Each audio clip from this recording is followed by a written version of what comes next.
Ironside was a really decent experience. This is actually the TV film from 1967. It served as a pilot to the TV series, and the fact that this was picked up to become a TV series goes some way in explaining the quality here, and I'll talk more about that in a moment. Of course, this is directed by James Goldstone.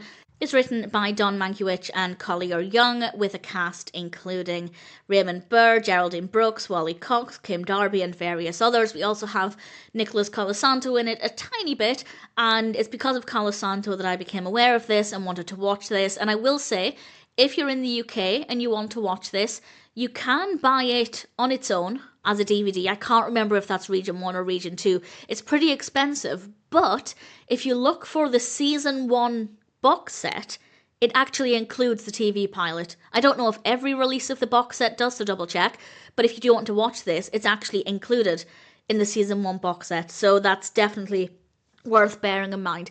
And I don't know if I will continue watching the full series, because it's not necessarily my kind of TV show, but as a one-off film, I really thoroughly enjoyed this, and Nicholas Colasanto was great as well. It's about a police consultant called Ironside, Robert Ironside. At the start of the film, he is actually paralysed after being shot. It happens very, very early on in the film. And it made me think, I don't know if I've ever seen a TV show where the protagonist is in a wheelchair at all times. The only show I could think of is Superstore, one of the characters is in a wheelchair. Other than that, while I'm sure there are TV shows where the protagonist has some kind of physical disability, this is the first time that I can think of that I've seen it where the main character is in a wheelchair. And what really struck me about that is this is the 60s. I feel like since the 60s we should have become a lot better at a more varied representation. And it made me smile for the film that this is something they were happy to do as their main focus. And it is integral to the narrative, and I'll talk more about that in a moment. But I feel like this representation in the 60s was quite rare, but also in 2026, it's quite rare as well. So do with that information what you will, but I thought that was quite interesting.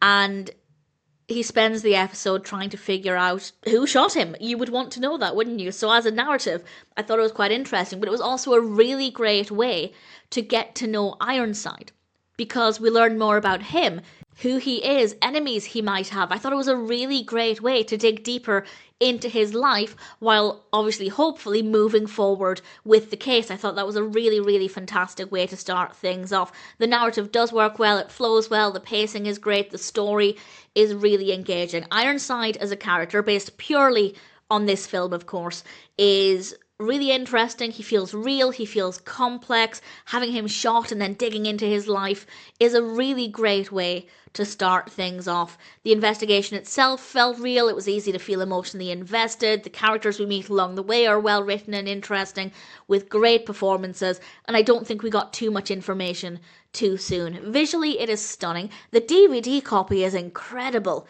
I don't know when the DVD itself was actually released. I don't know if it's been remastered, but it is more visually crisp and stunning. The lighting really pops, much more than DVDs of films that have been released in the last couple of decades. So that's very, very impressive. And it does look really brilliant. Great set designs, great camera work, wonderful lighting, creative editing, great dialogue, great delivery of said dialogue, some good music.